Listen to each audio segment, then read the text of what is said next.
Creepypasta, the internet's favorite horror stories.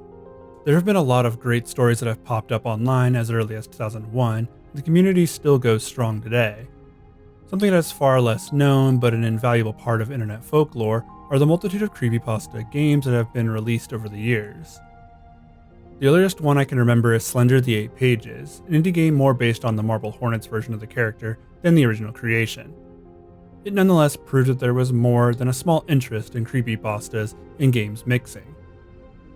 Today I want to explore the world of creepypasta games and see what there is to see and what needs to be left as stories only.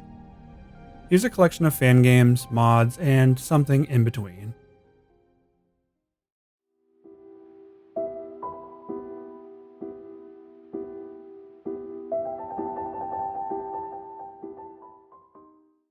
Bethesda games are some of my favorite to explore, getting lost in the vast worlds with strange, mysterious, and sometimes terrifying things to discover. Of all the Bethesda games, I've never actually sat down to play all the way through Morrowind. Well, I finally did with this first mod. This mod is really what inspired me to make this video. I found an interesting mod for Morrowind during my playthrough. It was a mod inspired by JVK116Z.esp. Now, instead of giving an entire recap of the original story, I'll hit the story elements as they relate to the mod. I want to see how closely they came to recreating the story. The story begins with OP telling us about a strange mod that we might have heard of for Morrowind. It was floating around smaller forums of the game for years, but no one knew what it did or how to even access it. The mod was called JVK1166Z.esp, but most just called it JVK. It wasn't until later that someone sent a copy of the mod along with mentioning that you needed to use DOSBox to play it. This worked, mostly, and the mod was ready to be explored. For myself, I just downloaded the mod and installed it.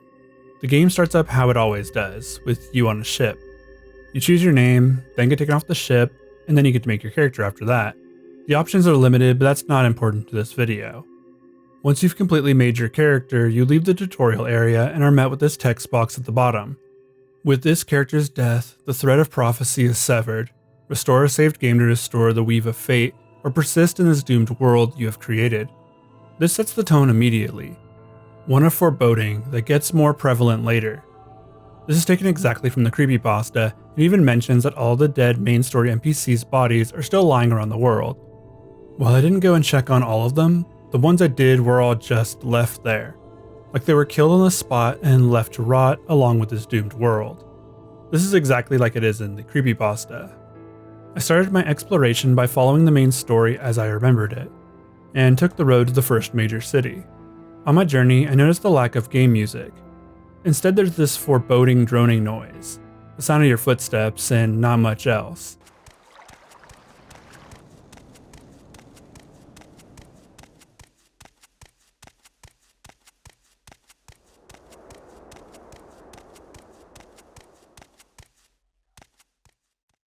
It was perfectly creepy and not mentioned at all in the story, but was a great addition. This leads directly into the main thread of the story. That's this entity that follows the player around and is supposed to lower the player's health slowly over time. What's causing the health loss is unknown at first, until OP dies and then he sees it. There's this creature in the Dark Brotherhood armor, but it's completely textureless and black. It was seen crawling all over OP's body after it killed them. This is the real creep factor from the story, but it's not handled quite the same way here. Instead of it crawling around the player and hurting them over time, it instead pops up randomly and attacks you. It screams die and hits for 2 big hits at odd intervals. The first time it happened, it was genuinely unnerving. It happened a few times before I made it to the city, and I almost died before I could make it in. That made it incredibly tense because it could pop up at any time, kill me, in order to start over from the very beginning. I did eventually make it to safety, slept, and was ready to continue to explore this doomed world. I wanted to use the creepypasta as a guide to complete the mod. So in the story, there should be an NPC with a cloak made of stars named Tyrus. He was found at the Temple of Ghostgate. That would be where I headed next. I left the building where I joined the Fighters Guild and saw the sky had changed. It was just like the story where the sky was supposed to represent our real sky. In the story, it's 1-to-1, but here it wasn't quite that. But it still looked good for Morrowind. This is also when I saw the NPCs were following the story more closely than I thought they would. Many of them were outside and when hailed would tell me to watch the sky. This is my favorite part of the story as it's so cryptic and foreboding, a message of things to come but never realized. Just like in the story, when the sun arose, they would go back to normal. When they were telling you to watch the sky, they couldn't be interacted with in any other way. After enjoying the view for a while, I decided to make my way to Ghost Gate. It was in a place that would be hard to navigate without proper equipment. I grabbed some better stuff and started the trek between the mountains. I died a few times trying to access this area, but eventually did make it. And there he was, starry cloak and all. His dialogue wasn't voiced like in the story, and what he said to the player wasn't actually mentioned there either. Here you have actual dialogue and a quest he sends you on, one where you need to enter a place called the Citadel, and you need to watch the skies. He says, "Do you feel it? Something has changed. The world is dying. Salvation lies within the secrets of the ancients. Find the Citadel." This follows the story pretty well and sends us on our next quest for the Citadel. The Citadel lies on an island to the west of the shoreline of Morrowind. There are many ways to get there, but I chose to swim. This took me 3 in-game days, mostly because I had to fight so many monsters on my way. It was a pretty somber experience, swimming across the sea. I just had to keep moving. The sounds of the waves and the lack of music really increased the tension. I wasn't visited by the assassin while I was out at sea, though. I finally arrived on the island and entered the secret Citadel stronghold. Now, just like in the story, the Citadel is packed with multiple floors and all of the hardest enemies in the game. It was a slog to make it to the bottom, but this part was very faithful to the story. This is also the part where OP leaves the expedition into the mod. Traveling down the Citadel's levels leads you to this room. In it, there are portraits that float ominously in the air and always face towards you. There are supposed to be pictures in these frames, but my mod broke at this point, so I wasn't able to see the images. The frames still facing me were pretty creepy though. Then there's the door at the end of the hall. It is called the Room of Desire, and it requires an insane lockpicking skill to even attempt to unlock it. The room is effectively where the story ends for the mod, but not where it ended with the actual story. Everyone on the board gave up at this point except for one guy. He figured that there was a time element to the game and surmised that the door would open after it had been long enough. He wanted to stay awake for 24 hours in-game to progress to some celestial event, which would be a problem since the assassin attacked the player if they stayed still too long. The longer the guy stayed active in the game, the weirder things got. First, the assassin started screaming. Then new characters would appear in the distance but run away when approached. This is also when other players started reporting seeing the assassin in their non-modded Morrowind saves. This all leads to the guy who had been determined to get the door open, saying that he saw something. Something in real life. He'd woken from a dream where he was being talked to by the game. He could hear a soft tapping at the window to his left. This was the last message that the author would receive. So the mod doesn't go nearly that far, but how could it? There were quite a few interactions with the assassin that haven't been added and don't seem possible, like it crawling all over the player, crawling on walls, and draining your health over time. The health mechanic might be, but it was never added. Overall, I think the mod does a really good job of creating a lot of what worked in that original story. It has some limitations, but it feels like you stumbled upon a creepy mod. One that has something more to say but never gets to. The ending being left to the reader to decide is what made the story so popular. There's no author attached, and to this day, I don't think anyone has come forward to claim the story. The story was re-uploaded to the wiki a day after it was uploaded online. It's a great story and now has a very fun mod attached. One that I hope someone finishes completely someday.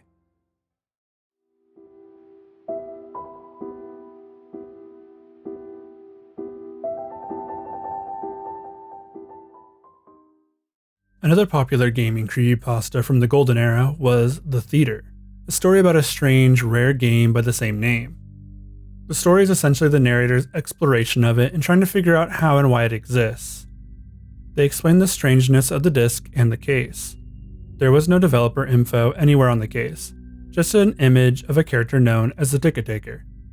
He was on both sides of the jewel case. The game had a weird install that took some time to figure out.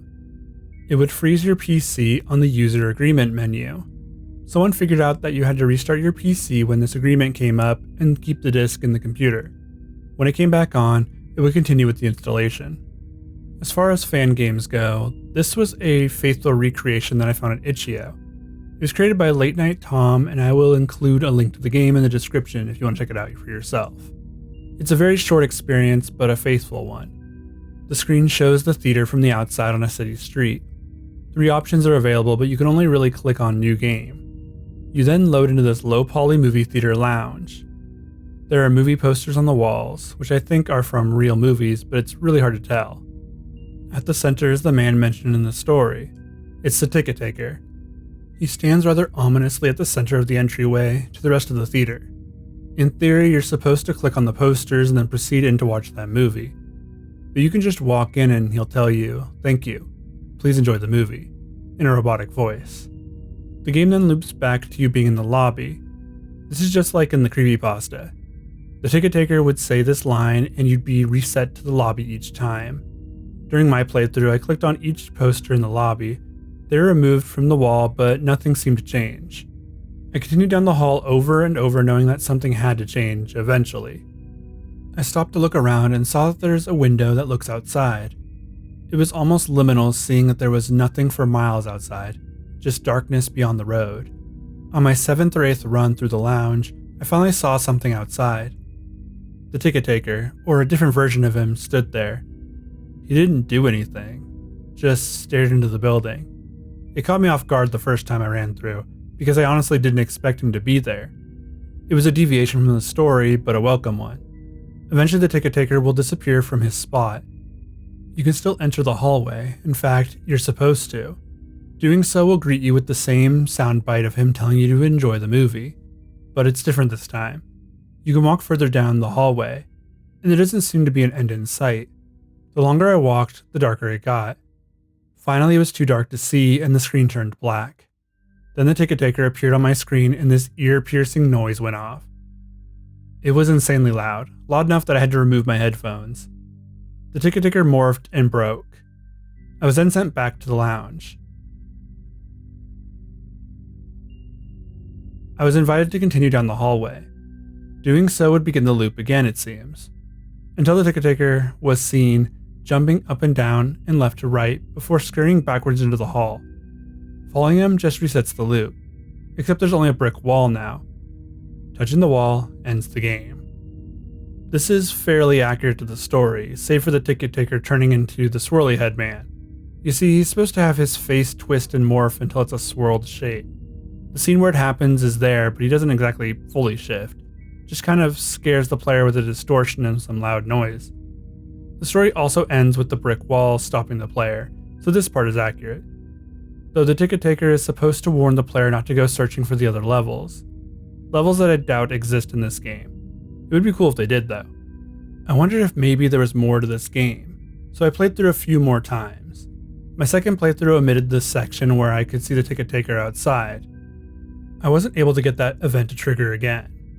This time though, I saw him appear out of the corner of my eye a few times. I thought it was a graphical glitch as this game has several purposeful ones. No, he was there, if only for a frame or two. That was pretty unnerving, and I really liked that the game felt different with each run, though my third run had the least amount of stuff happen. It was pretty uneventful, save for the canon events. Overall, I think this is a great fan game, but it might be a little too faithful. I wanted a bit more. I liked the additions of the ticket taker appearing outside and the other anomalies. I would like to see this concept taken just that little bit further. As one of my favorite creepypastas, this game didn't disappoint.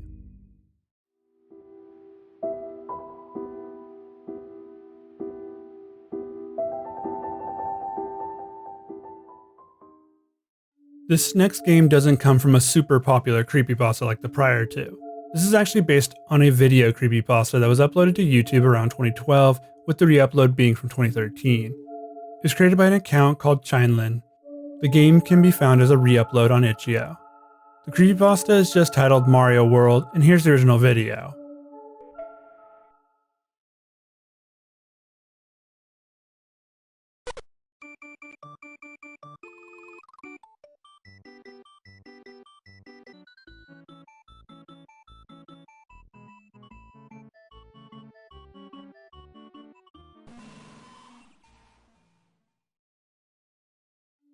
Now for the game. It starts with the Nintendo logo twisting into some vague red background that lasts only momentarily. The Super Mario World screen then pops up, but we only get to see a few seconds of that before it transitions to just Mario World. It then glitches out into the red color again. The game attempts to start, but instead you see this red box start to freak out above Mario. I can barely make out what it says. From what I can make out, it might say, if I would start murdering people, no one would be left. The overworld map loads in like a normal Mario game. So let's start at the first level. There are no enemies, no timer at the top, no background music, and no ways to really die. It feels very much like a Creepypasta game of the era.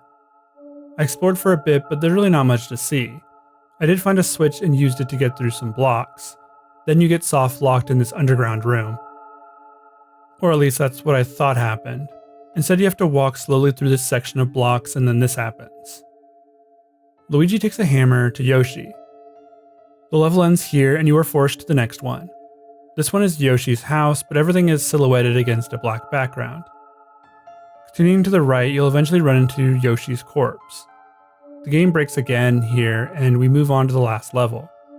We're trapped inside a box made out of stone with only a single note block at the end.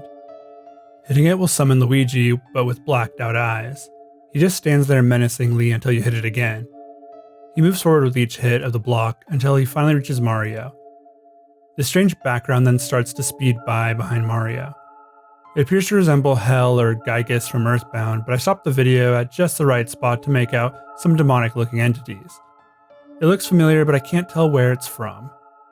There's a pipe you have to travel down, but it seems like Mario is murdered while inside it. Then you load back in with an eyeless Mario. Selecting the only level available takes Mario down a path with the dead bodies of Bowser, Yoshi, and the Koopalings, before he sees this. There Mario is, hanging from a rope. This plays for a few moments before Luigi appears for a frame. Then Mario is back to walking from left to right for a moment before it jumps to this image.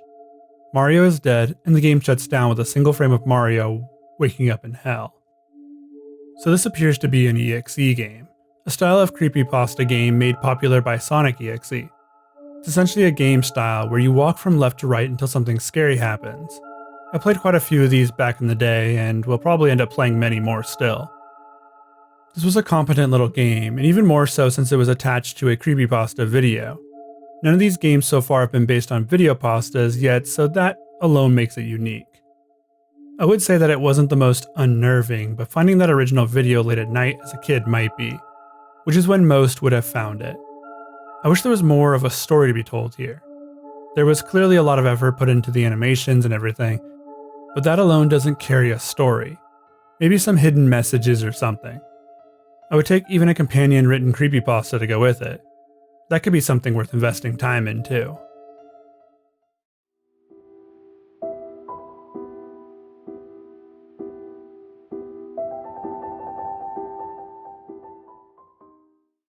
Now we come upon a different kind of creepypasta once again. This is actually a Reddit story that someone posted about a strange encounter they had. Not really a creepypasta per se, but it kind of falls under the same umbrella. Here we have the Smiling Man remake, which is a game based upon the Reddit story. If you want a full rundown of the Smiling Man or the cryptid he might be, you can find that on my channel. We're just going to run through the game and fill in the story as we go. The game begins with two different modes, either main story or alternate story. Let's start with the main story. This starts with a retelling of the Reddit post. Some years ago, I lived in the center of a large city in the USA. As I've always been a night person, I often got bored after my roommate, who was decidedly not a night person, went to bed. To pass the time, I used to take long walks and spend time thinking. This leads us into a walking sequence. We are in a park. It looks to be abandoned. It's just us taking a nice leisurely stroll. Then our character claims to be tired and wants to head home. On their way home is where they encounter him. A strange man in a suit is seen walking down the street from us. We're forced to walk by the man, who then turns to stare at us. He then waits for us to pass before crossing the road and dancing towards us. He does so in this strange tiptoe like a waltz. He approaches us before doing the same movement in the opposite direction. Just as you think he's left, he starts to run straight at us. We start to book it back to our place, staying just a bit ahead of him. We make it just barely out onto a more busy area and turn to see that the man is gone, like he was never there to begin with. This story follows the original to a T. It's a very short story, so it was able to include everything that happened. It followed the story very well, but it didn't make for an engaging game, unfortunately. There just wasn't anything to really explore or anything to do besides run. A faithful adaptation, but not much to see. Let's tackle the alternate story next. This starts out very similarly, but in a different location. Here we are out in a more rural-looking neighborhood. Our character decides to get some groceries late at night for some reason. As we make our way out of the store, we see the smiling man standing off to the side. He just watched us go by, but doesn't stop or follow us. We arrive at the gas station, pick up our groceries, and leave the way we came in. On our way back, we see the smiling man again, kind of posing behind a bush. He doesn't interact with us in any other way, so we enter our home for the night. I would like to mention that there is a jump scare that pulls your eye to the smiling man, so you could miss him, but the camera is pulled directly to him. The next night we headed back out. This time we encounter the smiling man on our walk and he dances towards us. Again he leaves and we are alone. This doesn't last for long as he is soon chasing us down the road. We are running away from our house and in the direction of the gas station. We outrun the smiling man and barricade ourselves inside. We see that the gas station attendant is dead, and if we examine the body, we get our first ending. The smiling man breaks in and kills us. Ending 1 of 2. The other ending requires us to instead examine a set of car keys found inside the gas station. From here, we can leave the shop and start the car next to the building. We drive away from wherever the smiling man is hiding. This game is very minimal in its presentation and gameplay, more like a mini experience than a game. Something you play on stream or with friends. It has a good bit of atmosphere, but doesn't really let you revel in that for long before it's over. The design for the smiling man looks great, and the overall presentation is nice. Maybe a little more gameplay would help to elevate this. The story is interesting, but the alternate story could use more. Maybe make it last a couple of nights instead of just 2. Either way, that's The Smiling Man, a game based on a Reddit creepypasta.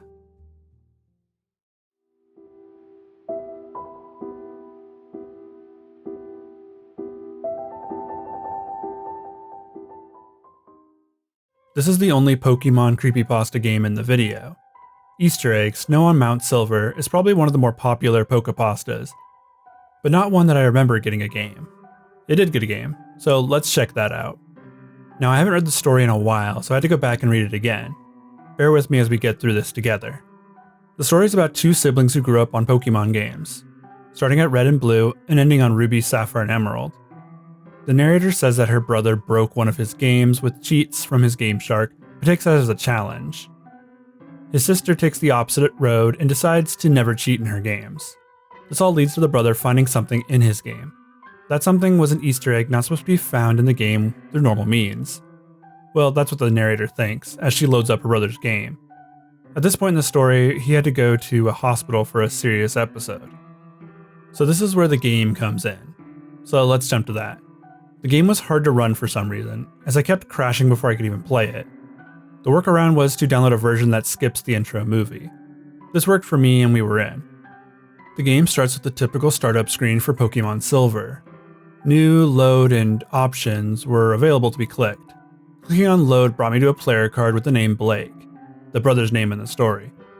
They had 16 badges, a complete Pokedex, and a time played of 99959. So far the game was following the story as closely as it could. When I loaded in there was this static filter on screen which represented the snow, just like in the story. I clicked through the menus and saw that everything looked the same as in the story. I wasn't able to use anything in my bag either. I checked out the character card next and saw that he was gray. This is another part that comes directly from the story. The same Pokemon team is present as well. Nothing left to do but to explore now. This is when all the messages start popping up. First, I'm cold. This was stated by the character. Next, each of my Pokemon started to die. A message would appear stating this. I continued to the next room and found a creepy version of Celebi. It used Perish Song on me, and then I was transported to another area. Text kept popping up on the lower screen.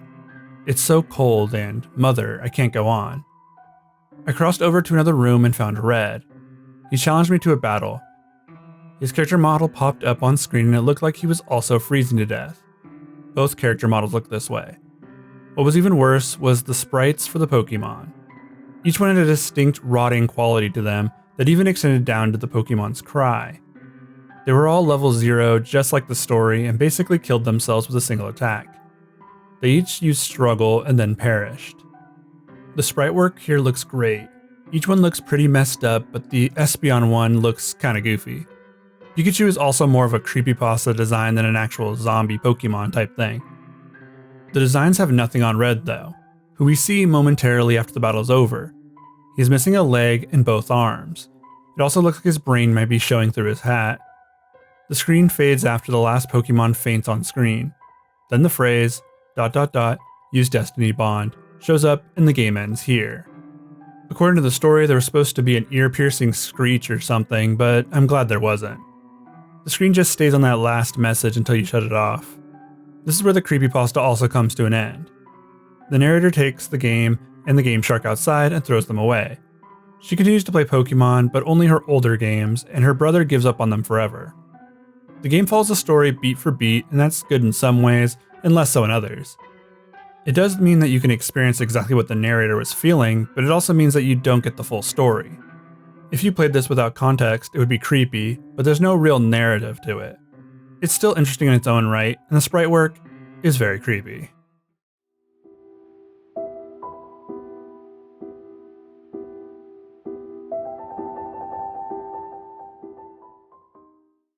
Misfortune.gb is a creepypasta about a supposed game hiding in certain Game Boy games.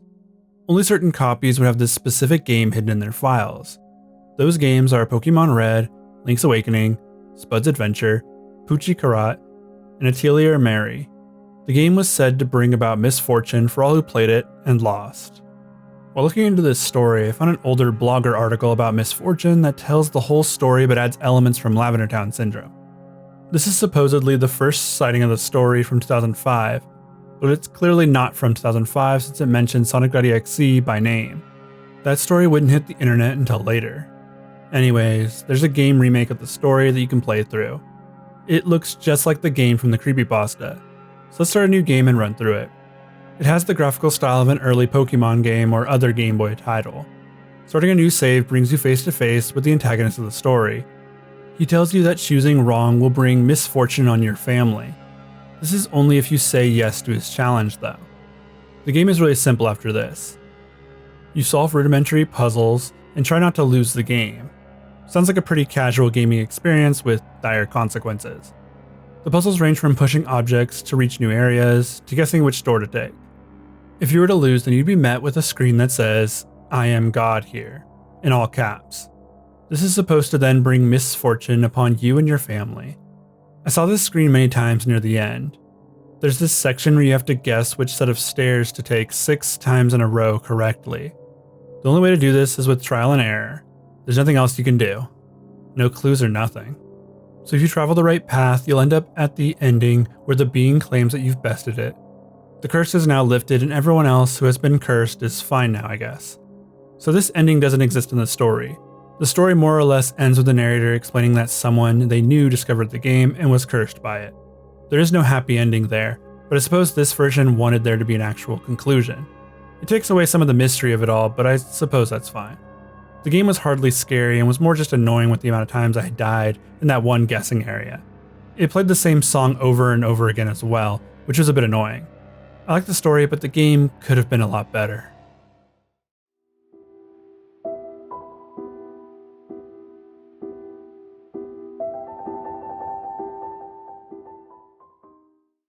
Sonic.exe is one of the original creepypasta games, and for sure the one that created the EXE game subgenre. Something that we won't be getting into in this video. I wanted to play through this game again for the simple nostalgia of it. That's all there is to say really, so let's check it out. Sonic.exe is a story about a haunted copy of Sonic the Hedgehog. The creepypasta was so popular that a fan game was created that follows it nearly 1-to-1. The story follows a guy who receives a copy of the game from a friend with a warning to destroy it. He then goes on to not do that and play the game instead. Everything that he sees is what we'll see in the game. First, the game starts like the first Sonic game does. The screen looks normal until it shifts for a frame into the EXE look. This hollowed out black eye sockets with the red pupil and bloodstream was a very popular creepypasta look in the early 2010s, most likely popularized by the Zalgo edits that were everywhere back then. The game takes you to a data select screen just like the one in Sonic 3. Here you can play as either Tails, Knuckles, or Eggman.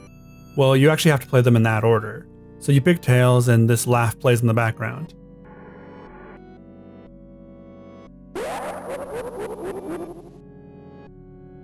From here we are met with the EXE genre. Essentially just a game where you start on the left side of the level and move to the right for scary stuff to happen. Here Tails moves to the right until he runs into Sonic. On the way, he runs by dead animals lining the floor.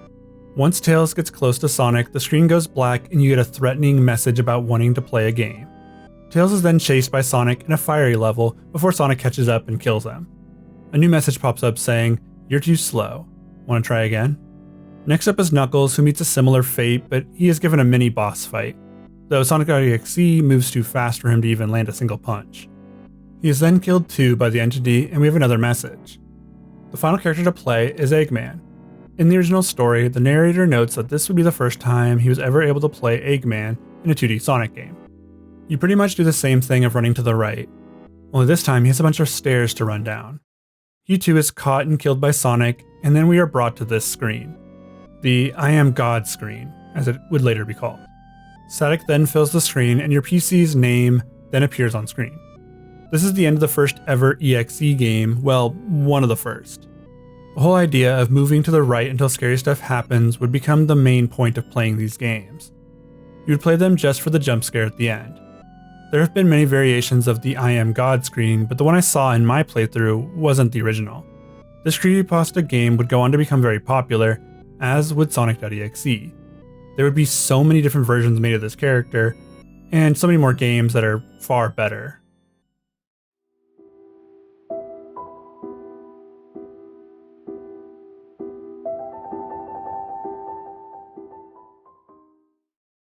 This next game isn't based on a specific creepypasta, but it's actually based on a whole genre of creepypastas. This is the Shadow Ritual, which is based on ritual pastas. I've had many people tell me that their favorite genre were ritual pastas, but I haven't ever seen a game try to replicate that vibe. This game is very simple, but I like the look of it. You play as a person who wants to complete the Shadow Ritual. It appears to be a ritual that they found online. I assume as there's a computer in the corner with a strange symbol on the screen. This is the room where you start in. There's a window with a full moon in view, a poster with the plow, which is definitely a joke on the rake, and a computer in the corner. Interacting with the computer is how you find out the rules to complete the ritual. These rules are pretty simple to follow. You'll need an oil lamp to wait until 11 PM and finish before midnight, need to be in your bedroom alone, and need a full moon. These seem easy enough. Step 1 is to ignite the oil lamp. Step 2 is to hit your light switch 5 times. Step 3 needs you to stand in front of your window for 10 seconds or until you see an omen from the window. Once you see it, you must close the curtains quickly. Step 4 is to flick the light switch 5 more times. It should be off now. Step 5 is to extinguish the oil lamp. Step 6 is to open the curtains. And the final step is to go to sleep. If done correctly, you'll wake up in the Shadow Realm. Here you'll walk on a broken bed with arms sticking out of the walls. There's a lamp that you must grab and new rules to follow. Do not stray from the path. Search for the all-seeing eye and take the 4th path on the right. As you exit the room, you'll see shadowy figures patrolling the path that you'll need to avoid. There are multiple roads you can take on either side, but you should stick to the main path. You'll find the eye carved onto the wall. Once you enter it, you'll find a chair at the end of a wooded area. Here you'll watch some kind of upcoming event be foretold. It involves rats, plagues, and the deaths of many. Or that's what I've gathered from it. It's just a series of images. Then a year is finally shown. 2027. Is that the year the world will experience whatever this oncoming evil is? Hard to tell, but it's definitely something bad. The game ends here. It's kind of a unique style of game, but very short. It's to be expected of a free game. The art style was interesting, the way that you had to follow the exact steps was cool, and I'd love to see this expanded upon. Maybe 2027 was actually hinting at their next game. I hope so.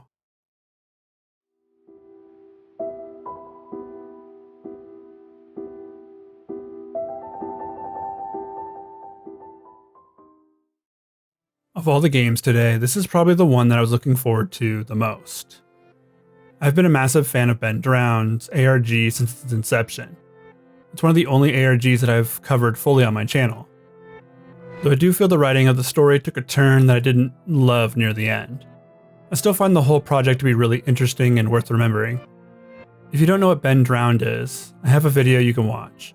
Essentially, it was the very first gaming creepypasta, but it was much more than that. It was a story about a man who bought a strange copy of The Legend of Zelda Majora's Mask from a yard sale. The story follows this man's investigation into the game. This might sound just like about every other gaming creepypasta ever written, and that's because so many of them copied this original story.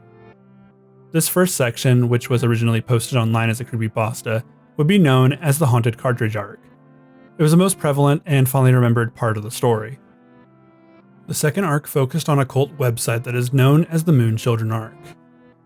It's pretty interesting overall, but required a lot more from the players. It was also where the story would lie dormant for nearly 10 years. Then in 2020, the new arc would hit the internet without warning. The finale of the series, Awakening. This would be the final arc and where all of the unanswered questions would finally find peace. Or at least you'd hope so. This arc is where Ben slowly goes from this haunted being in the cartridge to a victim of an organization bent on creating eternal life through uploading people into a virtual world. In this case, it's video games. This is where we start the game. We play as, I assume, the girl who is the main protagonist of the final arc. We enter the game and it immediately feels like we've just uploaded ourselves into the Ben Drowned story. It starts with a file selection screen. We can't click file 1, so we click file 2. Doing so gives us our first message between two individuals. An unnamed person and someone known as Father. Father is the entity who resides in the haunted copy of Majora's Mask and controls everything. He was the first to ascend into the game and leave his body behind, essentially dying in reality, though the process made him go mad. The Father uses the sounds of the Happy Mask salesman, and he essentially accepts the challenge from the player. When you first load in, you are greeted with the reverse song of healing, and then you see Ben for the first time. This entity is far more well known than the ARG itself. Ben warns you that trying to help is useless, saying that you'll just cause more pain. Then you load into the clock tower and you are free to explore a small section of Clocktown. I should note that there's this heavy VHS filter effect on screen which can be a bit bothersome, but it makes the game far more moody. The music changes while you're exploring the town too. It's a reversed version of the town theme. The town looks warped, but pretty close to how it does in the game. Looking above you shows the moon from the original game. It looks a bit different this time though, as now it sports a much darker appearance, one that fits more with the creepypasta aesthetic. Throughout this game, you're trying to find the 4 transformation masks. The Deku Sprout, Zora, Goron, and eventually Link's mask. These are found through natural progression of the game. Once you find the first one, the textures of the map will change and the music is replaced by the bell and this reverse song. You'll run into Ben again and get this image jump scare. This is one of the most popular creepypasta Ben images. I've seen this image almost as many times as I've seen Jeff or Slenderman. This encounter leads you to the next mask, the Goron mask. You get teleported to the fairy fountain where the Zora mask is waiting. It's easy enough to grab and we're off to the final confrontation with Ben. He's waiting at the end of the darkened hall. Ben is turned into a mask and you'll have to outrun the Happy Mask salesman silhouette, which represents the Father. Doing this will summon the 4 giants and the spirits of those trapped in the game. They will dispel him and you have freed them once and for all. The sound effect of leaving a place through the light will play and the game will shut down. This is the ending of the Ben Drowned ARG, sort of. It's an interesting representation of how the story ended. The game takes a lot of what happened in the story and sort of does its own interpretation. All of those weird faces you were seeing were part of the story. The idea of helping Ben fight against the Father was also part of that. It's a really long story that was turned into a short horror game that tried to capture the vibe more than retell the story. On that front, I think it did a great job. It was an enjoyable, if short, creepypasta game. We arrive at the end of our journey, and what have we learned? Creepypasta games, while not as popular as other indie horror titles, do have some gems hidden in the rough. From games that created whole subgenres to games that just wanted to capture the vibe of their inspiration. This isn't even half of the creepypasta games available to play right now. I didn't touch the multitude of Slender games or the vast collection of EXE games. With creepypastas, there's always another one to read or play or experience. You just have to know where to look.